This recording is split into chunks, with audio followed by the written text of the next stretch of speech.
Diante do exposto pelo professor, o que pode ser feito, Cássio, na escola para que a educação física venha a ser vista como protagonista, né, no desenvolvimento cognitivo das crianças? O que você acha aí, o que você tem estudado, poderia ser feito nesse quesito? Bom, o primeiro é ter uma conversa. Acredito que qualquer tipo de medida muito radical e mudança muito rápida dentro do ambiente da escola provavelmente não vai ser tão bem visto. O primeiro é que nós temos que entender que as crianças precisam seguir pelo menos os guias recomendados para suas idades. Então, conhecer, por exemplo, que a criança até 5 anos de idade precisa de 180 minutos de atividade física por dia, isso é uma diretriz que pode ser utilizada pelo gestor da escola na hora de fazer um cronograma das aulas de educação física, porque ela vai saber que aquela criança precisa de, por exemplo, se ela fica só no período da manhã, de 1 hora dividida, ou 2 horas, ou as 3 horas na escola. Então, entender que tem guias, tem recomendações de atividade física para cada faixa etária. Esse é o primeiro ponto.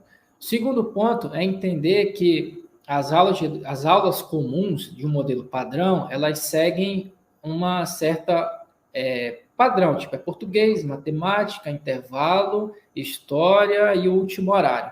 Por que não interagir com essas disciplinas, colocando as aulas de educação física, que muitos estudos trazem como pausas cerebrais, né, que são intervalos entre essas aulas, entre uma disciplina e outra, que pode ser utilizado para fazer algumas atividades dinâmicas, como foi citado na apresentação, que mostra que pequenos intervalos de atividade física melhoram a cognição pós o exercício. Então, após você fazer a atividade, você tem uma melhora na sua cognição.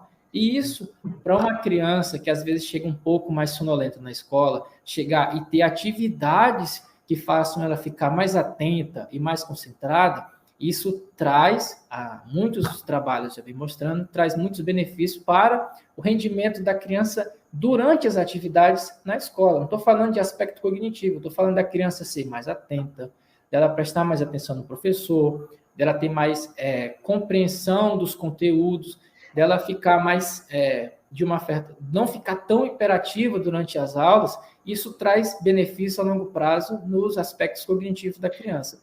Então, inclusive, Cássio, é bom, me dá uma partezinha, nós vamos ter uma palestra no Ceres, Cássio, com uma médica, chama Margot Bortolini, é minha irmã, inclusive, mas não convidei porque ela é minha irmã, e ela vai falar disso, Cássio, exatamente isso que você está colocando, as dificuldades de aprendizado, né, que as crianças têm, justamente nessa parte de hiperatividade, né, que você está colocando aí. Então, crianças hiperativas, como você está colocando, se ela fizer exercício físico, por exemplo, ela vai aumentar o rendimento escolar.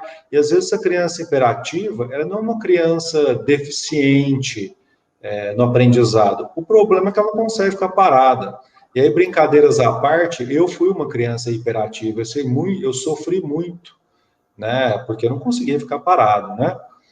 Então, é importante. Não tem uma resposta tão simples, porque não é um problema muito simples. Então, você precisa de uma conversa para criar estratégias, criar um ambiente favorável para que a criança possa desenvolver todo o seu potencial acadêmico e, ao passo dos anos, nos avanços das idades, como foi relatado na primeira palestra do simpósio, que tem benefício, mas que o professor de educação física tem que conhecer esses benefícios relacionados à saúde, ele precisa ser imponente em falar isso na escola, para que ele seja até visto como um profissional relacionado à saúde, e não só um professor de educação física. Então, tem que haver um certo diálogo, esse diálogo tem que ser forte, tem que ser firme, para que a criança realmente consiga ter uma gama ampla de variedade de atividades feitas na escola, que não só está ligado